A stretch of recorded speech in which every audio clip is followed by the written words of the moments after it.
মিরাজ চলে যাওয়ার পর অনেক মাস কেটে গেছে। মালা, তার বাবা এবং ছোট ভাই রাজু দূরের এক গ্রামে নতুন জীবন শুরু করেছিল। জমিদারের অত্যাচার, ভয় আর অশান্তি থেকে দূরে তারা এখন শান্তিতে বসবাস করছিল। কিন্তু মানুষের জীবন থেকে সব কষ্ট দূর হলেও হৃদয়ের কষ্ট সব সময় দূর হয় না। মালা প্রতিদিন নিজের কাজ করত, কাপড় সেলাই করত, বাবার সেবা করত, ভাইয়ের খোঁজ রাখত।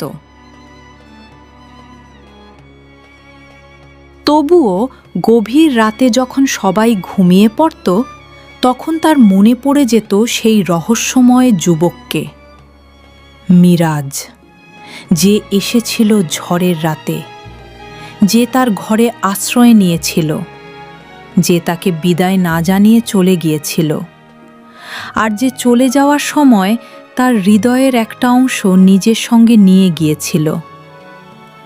মালা নিজেও বুঝতে পারত না কেন সে এতটা কষ্ট পায়।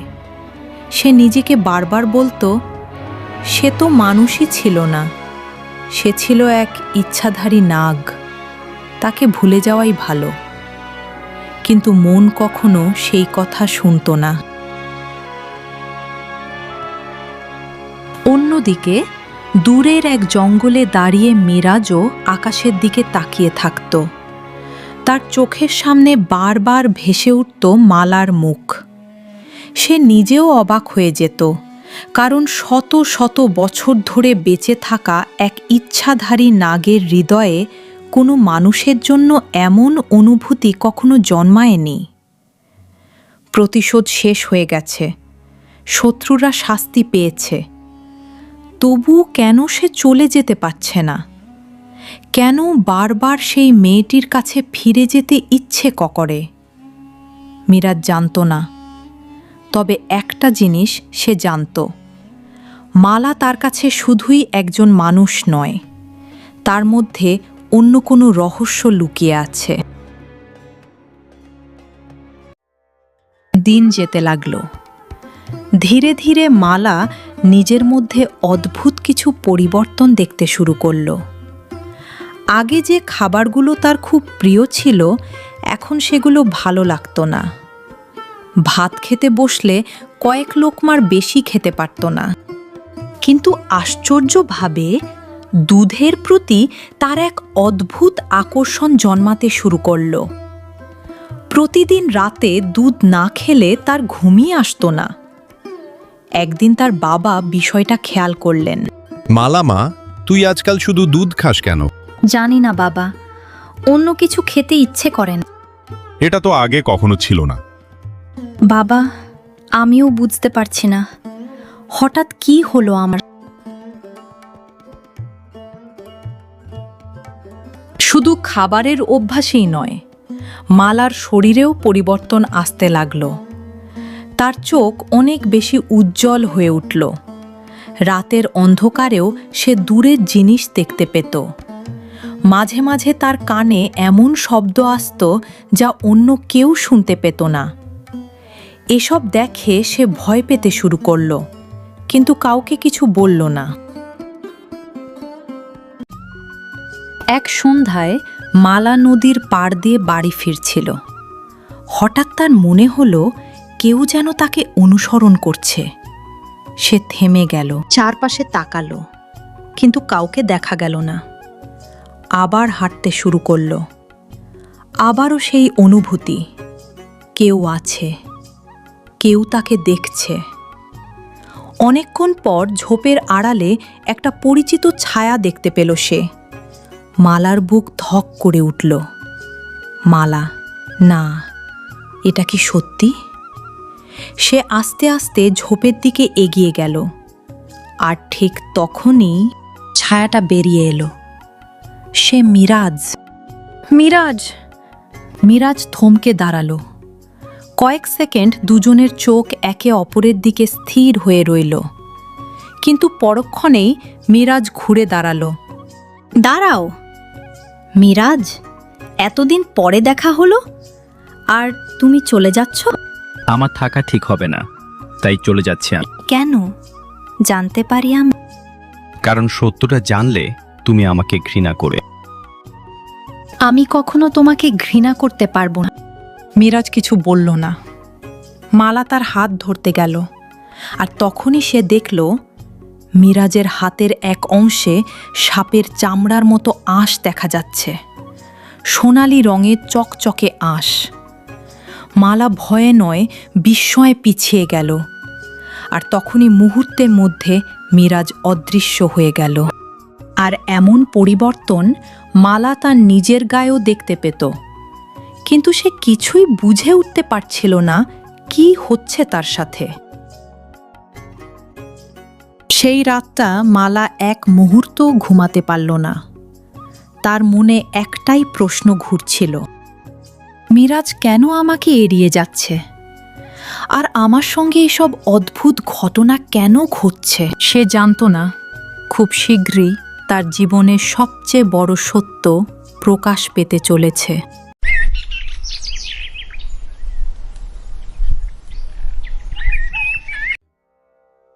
মিরাজকে দেখার পর থেকে মালার মন আর কোনো কাজেই বসছিল না।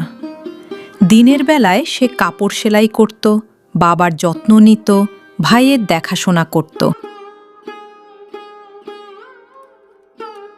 কিন্তু রাত হলেই তার চোখের সামনে ভেসে উঠত মিরাজের মুখ। বারবার তার মনে পড়ত সেই সাপের আঁশের মতো হাত। মিরাজ কেন তাকে এড়িয়ে যাচ্ছে, কেন তার কাছে আসতে চায় আবার দূরেও সরে যায়? এসব প্রশ্নের উত্তর খুঁজতে খুঁজতেই কয়েকদিন কেটে যায়। এর মধ্যেই মালা নিজের শরীরে আরও অদ্ভুত পরিবর্তন অনুভব করতে থাকে। কখনো কখনো তার শরীর গরম হয়ে উঠত। মাঝরাতে হঠাৎ ঘুম ভেঙে যেত। মনে হতো কেউ তাকে ডাকছে, কোনো অদৃশ্য শক্তি যেন তাকে কোথাও নিয়ে যেতে চাইছে। একদিন খুব ভোরে মালা গ্রামের পুকুরে গোসল করছিল। সূর্যের আলো ধীরে ধীরে ছড়িয়ে পড়ছে। পুকুরের পানিতে নিজের মুখ দেখতে দেখতে মালা হঠাৎ থমকে গেল। দূরে একটা বড় আম গাছের নিচে একজন দাঁড়িয়ে আছে। চেনা মুখ, মিরাজ। মালার বুক কেঁপে উঠল। সে দ্রুত উঠে দাঁড়ালো। মিরাজ! মিরাজ তাকালো, তারপর আগের মতোই চলে যেতে উদ্যত হলো। আজ তুমি কোথাও যাবে না। আজ তোমাকে সব প্রশ্নের উত্তর দিতে হবে। কেন আমাকে এড়িয়ে চলছো? কেন সব সময় লুকিয়ে আমাকে দেখো? কেন আমার জীবনটা এমন করে দিলে? মিরাজ কিছুক্ষণ নীরব রইল, তারপর ধীরে ধীরে মালার দিকে এগিয়ে এলো। তার চোখে ছিল কষ্ট, অনুশোচনা, আর অনেক বছরের লুকানো সত্য। কারণ আমি ভয় পাই, মালা। তুমি ভয় পাও? কিসের ভয়? হ্যাঁ, তোমাকে হারানোর ভয়। আমি কিছুই বুঝতে পারছি না। তুমি কি বলছো এসব? কারণ তুমি এখনো জানো না তুমি কে। মালা অবাক হয়ে তাকিয়ে থাকে। তার হৃৎস্পন্দন দ্রুত হয়ে যায়। আমি কে মানে?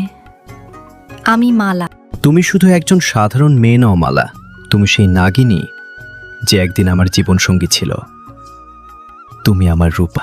মিরাজের কথা শুনে মালার মাথা ঘুরে উঠল। চারপাশ যেন ঝাপসা হয়ে গেল। হঠাৎ তার চোখের সামনে একের পর এক দৃশ্য ভেসে উঠতে লাগল। জঙ্গল, পাহাড়, এক সুন্দরী নাগিনী, তার পাশে দাঁড়িয়ে এক যুবক। দুজন একসাথে হাসছে, একসাথে ঘুরছে। তারপর কিছু মানুষ তাদের তাড়া করছে, আক্রমণ করছে, আর সেই নাগিনী মাটিতে লুটিয়ে পড়ছে। মালার মাথা প্রচণ্ড ব্যথা করতে লাগল। সে চিৎকার করে উঠল, আহ, এসব আমি কেন দেখছি? কারণ এগুলো তোমারই স্মৃতি। তুমি আমার রূপা। মৃত্যুর পর তোমার আত্মা নতুন জন্ম নিয়েছে, আর আজ তোমার সব স্মৃতি ফিরে এসেছে। মালা কাঁদতে শুরু করল। তার মনে হচ্ছিল বহু বছরের হারানো কোনো সত্য সে খুঁজে পেয়েছে। আর সে এটাও বুঝতে পারল কেন তার সব সময় মিরাজের কথা মনে পড়ত। সেদিনই মালা আর মিরাজ একসাথে মালার বাবার কাছে গেল। মালা সব কথা খুলে বলল। সব শুনে বাবা দীর্ঘশ্বাস ফেললেন। তারপর শান্ত গলায় বললেন, আমি এসব জানতাম মালা। আপনি জানতেন বাবা? হ্যাঁ মা, অনেক বছর আগে যখন জমিদারের লোকেরা সেই নাগিনীকে হত্যা করেছিল, সেদিন রাতেই তুমি জন্মেছিলে।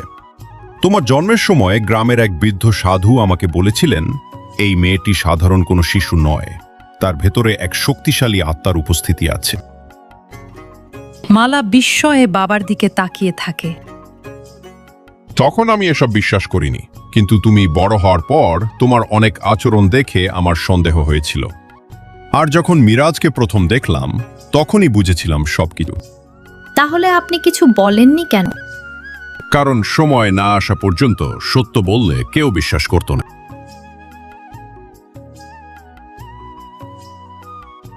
মালা বাবার হাত ধরে কাঁদতে থাকে। মিরাজও নীরবে দাঁড়িয়ে থাকে। অনেক বছরের অপেক্ষা যেন আজ শেষ হতে চলেছে।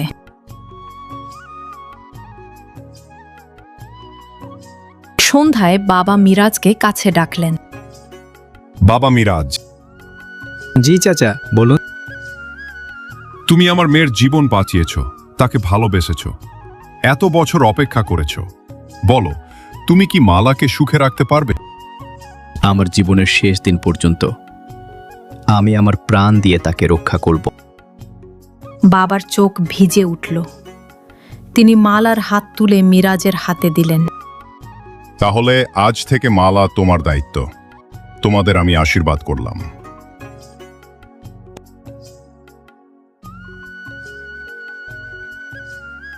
কয়েকদিন পর গ্রামের মানুষদের নিয়ে ছোট করে আয়োজন করা হলো। মালা লাল শাড়ি পরে বসেছিল। মিরাজ দাঁড়িয়েছিল। দুজনের চোখে ছিল আনন্দ আর অদ্ভুত এক শান্তি, যেন বহু জন্মের অপেক্ষা শেষ হয়েছে। সবাই তাদের জন্য দোয়া করল। বিয়ের কিছুদিন পর মালা আর মিরাজ গ্রামের বাইরে এক নির্জন সুন্দর স্থানে নতুন জীবন শুরু করল। মালার বাবা আর রাজুও সুখে শান্তিতে থাকতে লাগল। মালা ধীরে ধীরে তার আগের জন্মের সব স্মৃতি ফিরে পেল, আর মিরাজও তার হারানো ভালোবাসাকে আবার ফিরে পেল। ভালোবাসা কখনো কখনো সময়ের কাছে হার মানে না। জন্ম বদলায়, জীবন বদলায়, কিন্তু সত্যিকারের ভালোবাসা ঠিকই তার গন্তব্য খুঁজে নেয়।